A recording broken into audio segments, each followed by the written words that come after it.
Tá São Paulizada, mano? Já. Não, meu parceiro. É mais ou menos, né, cara? Ainda tá com o pezinho atrás, né? Mas assim, é porque é o seguinte, aí eu vou pegar até a mensagem do Cláudio aí, o amigo Cláudio falou assim, Alan, há muito tempo atrás, antes do JJ entrar, eu mandei uma mensagem aqui falando o seguinte, cara, deu soluço logo agora, na hora da live, que legal. Imagina o Sampaoli treinando os jogadores do Flamengo, você gostou muito. Então, Claudinho, cara, meu posicionamento com relação ao Sampaoli era até contrário à vinda dele, né?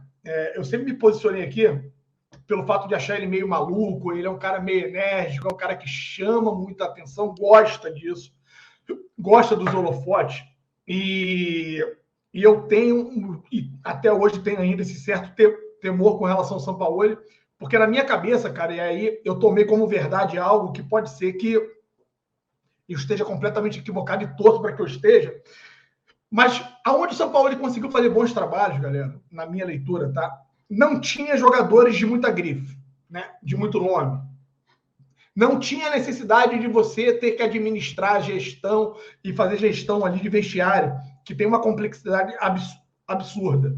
Então, por esse motivo, eu sempre coloquei adicionado, é claro, a questão política de dentro do clube. A gente sabe como as pessoas que estão hoje no comando gostam de dar as cartas, de se intrometer em tudo. E o Sampaoli, pelo menos o histórico que tem, o que vaza de notícia, é que ele não permite que isso aconteça. Então, posto isso, né, eu sempre coloquei que, para mim, o Sampaoli não duraria nem 2, 3 meses no Flamengo, porque ele seria fritado. Mas o homem chegou, mudou completamente a postura da equipe, principalmente. Caramba, cara, vou beber água aqui, Marcão, para ver se volta e melhora. Mudou a cara da equipe, a gente vê uma equipe com intensidade muito maior, os jogadores, né, correndo, ele subiu as linhas, compactou a equipe, o que é muito positivo, num espaço de tempo muito curto. Então, eu não estou igual a rapaziada aí que está falando que já virou São Paulo Futebol Clube, mas eu estou assim, impressionado com a velocidade com que ele acertou, Marcão. Porque o problema é o seguinte, nós tínhamos expectativa que as coisas iriam melhorar. Até porque com o Paulo Souza foi um cocô e com o Vitor Pereira foi outro pior ainda. Né? Tanto é que o Vitor Pereira ficou até menos tempo do que o Paulo Souza. Inacreditável isso, mas se transformou em realidade. Então, a expectativa era, assim, de uma melhora dessa equipe, mas no tempo e no espaço de tempo tão curto, eu jamais poderia acreditar que a equipe ia ter esse avanço, essa melhora, né? Porque melhorou consideravelmente. Temos jogadores ainda abaixo tecnicamente. Ontem foi bom ver o Gabigol voltar a jogar bem, fazer uma partida boa. Isso foi muito positivo. Mas o Everton Ribeiro, para mim, ainda continua muito mal. Davi Luiz, para mim, continua sem tempo de bola e está abaixo fisicamente. Thiago Maia erra muito, apesar de ter feito gol ontem. O Gerson, que melhorou consideravelmente, irmão. O Gerson, né? Voltou também a jogar um bom futebol. Então, antes de começar o jogo no pré-jogo, eu havia dito, cara, a gente está com 5 jogadores muito ruins desse time, que não está jogando nada. E não eram 5, eram 6. Porque ontem eu coloco na conta do Santos, sim, né, a falha.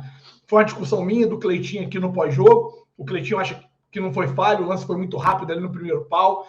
Eu sou da época que bola na pequena área do goleiro, e da forma que foi, ele dá 2 passos para trás, né? E não dá um para frente, porque na posição que ele estava, se ele tivesse dado um passo para frente, ele conseguiria socar a bola e tirar a bola. Ele hesita, né, Alan? Ele dá uma hesitada e aí já era. Ele hesita e dá 2 passos para trás. E aí o cara acaba, né? Infelizmente a bola bate lá no Fabrício Bruno e acaba fazendo um gol contra. Mas eu falava então de 5 e agora são 6 com o Santos. Eu tinha esquecido do Santos, porque o momento do Santos em 2023 não é legal. 2022 ele terminou voando, calou minha boca, né? Que a época foi até contrária à vinda do Santos, mas me surpreendeu, né? Me provou que eu estava equivocado. Mas tirando, então, colocando ele, incluindo ele, quem eu coloco que estava muito mal, né? Davi Luiz, para mim, continua muito mal. Thiago Maia, que apesar do gol ontem, deveria ter dado uma aliviada, né, na pressão, no estresse do jogador, de repente ter ajudado a retomar a confiança, mas acaba que o Thiago Maia erra tudo. Aí a gente vai pro Gabigol, que não estava jogando porra nenhuma, absolutamente nada, mas ontem foi um monstro, jogou demais. Everton Ribeiro, 5, e o 6º, Cebolinha, né? que para mim ainda deixa muito a desejar. Então, é complicado você conseguir ir bem com 6 jogadores desse talento, porque assim, eu não peguei nenhum nomezinho bobo aqui, né? Talvez o Santos é o único que não saiu do Brasil e tudo. A gente está falando de um Thiago Maia, de um Davi Luiz, que eu não preciso nem falar a carreira do Davi Luiz. A gente está falando de um Cebolinha, que, porra, brilhou no Grêmio, chegou a arrebentar na seleção brasileira. É verdade que não foi bem no Benfica, mas não está conseguindo entregar. Estamos falando de um Gabigol e de um Everton Ribeiro, que é craque demais. E, inclusive, né? Então, assim, pesa. Para mim, pesa muito os caras tecnicamente estarem abaixo. Mas ontem, alguns jogadores já começaram a dar a volta por cima. E um deles, né? Vamos botar 2 deles. O Gabigol ontem, para mim, fez uma grande partida, apesar de ter feito apenas o gol de pênalti. Reclamou muito, porque quer receber mais bola. Enquanto tiver essa reclamação dentro do vestiário, eu sou muito a favor. O que ele fez fora, né? Mandando mensagenzinha para o Arrascaeta, aí eu vou ter que discordar, porque o Gabigol tem que lembrar que ele é um dos capitães desse time. Ele é um dos caras que ostenta a braçadeira de capitão e ele tem que dar exemplo. Então, se gera ou gerou insatisfação em alguns lances dentro de campo, ele tem que chegar no vestiário e cobrar no vestiário. Não vir a público, né, falar que está morrendo de saudade do Arrascaeta, que só o Arrascaeta... O problema não é falar que está com saudade do Arrascaeta, porque todos nós estamos. O problema é falar que só o Arrascaeta me enxerga. Então, quando ele faz isso, ele dá uma cutucada em todos os demais jogadores. E aí isso não é uma postura de líder, não é uma postura do cara que ostenta a braçadeira de capitão da equipe. Eu acho que o Gabigol nessa tá frustrado. A verdade é essa. Vai lá. Pega água ali, cara. Pega água ali para ver se... Acho que o Gabigol nessa tá frustrado, né? Algumas bolas passam por ele. Né? Então, a mulher não, vou botar na imagem, ver se eu me assusto e pá. Vou colar o papel higiênico aqui no meio da testa. Tem que colar papel higiênico na testa. Prender a respiração e... Vai lá pegar água, pode ir tranquilo. Acho que o Gabigol tá meio ansioso, e eu acho que ontem ele se frustrou muito. Ele viu que era um jogo propício para fazer gol, né? Tanto é que o Pedro fez 4. Eu acho que isso cria uma ansiedade maior nele.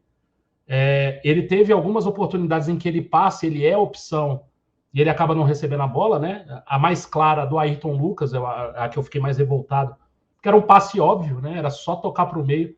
O Gabigol ia fazer mais ou menos um gol que o Pedro fez também, de uma bola cruzada, e ele só chegar e chapar, né? Seria o segundo gol dele. E eu acho que isso cria um pouco de insatisfação nele. Eu também não concordo em falar isso em público, né? Por tudo que é o Flamengo, né? O Flamengo é muito grande, cria muita repercussão. Então, acho que poderia ficar interno, né? Isso dentro do vestiário. Ele soltou, mas eu entendo que ele está frustrado.